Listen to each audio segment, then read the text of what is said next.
High on the slopes of Mount Parnassus, amidst towering cliffs and sacred mists, stood the Temple of Apollo at Delphi. Here, the oracle, guarded by the mythical Python, commanded the ancient world's respect and fear.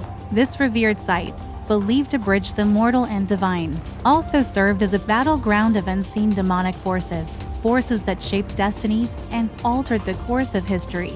How can the lessons from these ancient stones help us recognize and combat the subtle deceits we face in our own spiritual journeys? Join me as we delve into the enigmatic powers that ruled this ancient oracle and uncover the lingering truths about spiritual warfare embedded in its history. In the ancient Greek world, Python was a gigantic serpent or dragon that lived on the slopes of Mount Parnassus, guarding the sacred site of Delphi. According to legend, Python was associated with the primal forces of the earth. The serpent posed a threat to the newly established order of the Olympian gods.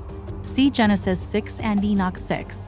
Apollo, considered by the pagans to be the god of prophecy, music, and healing, famously slew Python when he was young, establishing his authority. This act allowed Apollo to claim the Oracle of Delphi, where he became the patron deity. The spirit of Python, however, lingered as a symbol of subterranean forces and became synonymous with divination, mediums, and fortune-telling. Within the sacred chambers of Delphi's oracle, the Pythia, a priestess dedicated to Apollo, sat atop a tripod, inhaling fumes that rose from the earth. The fumes induced trance states, allowing her to channel the will of Apollo. Rulers, warriors, and seekers of wisdom came from afar to seek her prophecies, which held the influence to commence wars, resolve conflicts, and found cities. While revered as divine, the guidance she offered stemmed from a darker source. The Pythia was renowned for her ability to deliver general prophecies while in a trance-like state, induced by mysterious fumes rising from the temple's depths. They believed the fumes were from the rotting corpse of Python which lay under the sacred chambers. According to Strabo, the Pneuma arose from a small opening in the inner chamber. Over the mouth of the opening a high tripod is set. Mounting this, the Pythia inhales the Pneuma and then speaks prophecies in verse or in prose. The latter are versified by poets on duty in the temple. In his work on the obsolescence of the oracles, Plutarch, a priest of Apollo at Delphi, recounts how vapors from the innermost sanctuary could induce distinct types of trance states in the Pythia. Typically, the Pythia would enter a benign semi-conscious state, answering queries in a voice not her own.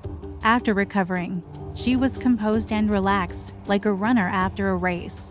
Conversely, she occasionally suffered a frenzied delirium characterized by thrashing, harsh groaning, and inarticulate screams reminiscent of severe demonic possession cases. This kind of trance caused death after only a few days, and a new Pythia took her place. Recent archaeological and geological studies have shed light on the nature of these trance-inducing fumes as likely being ethylene gas. It seeped through fissures driven by Delphi's unique position atop intersecting fault lines. This gas, akin to mind-altering substances, highlights how ancient practices at Delphi can eerily mirror practices in divination and the occult throughout history. Today, much like the ancient Pythia, many seek altered states of consciousness through various substances to access spiritual realms, potentially opening themselves to demonic influences, both knowingly and unknowingly. In modern contexts, from the widespread interest in occult practices to the use of psychedelic drugs for spiritual experiences, we see echoes of Delphi's Pythian seekers. These contemporary methods, reminiscent of ancient divination, often lead to spiritual deception and bondage. After all, the spirits working behind the scenes are ancients from before Noah's flood. By understanding the historical use of such practices at Delphi, we can enhance our spiritual discernment. To protect yourself from the subtleties of spiritual deception, make sure and spend time in the Word of God and put on your spiritual armor. As we reflect on the shadows cast by the ancient stones of Delphi, let's examine our own spiritual lives too. Remain vigilant against the deceptive whispers of ancient spirits that have sought to mislead humanity since the beginning. Understanding the personalities and characteristics of these spirits empowers us to better identify and resist their influences. Thank you for joining me in this deep dive into the shadows of Delphi and the spirit of Python. Don't miss my next video where we'll explore how the Python spirit attacks believers in our modern world. Please like, subscribe, and share this video with others who are passionate about deepening their understanding of spiritual warfare.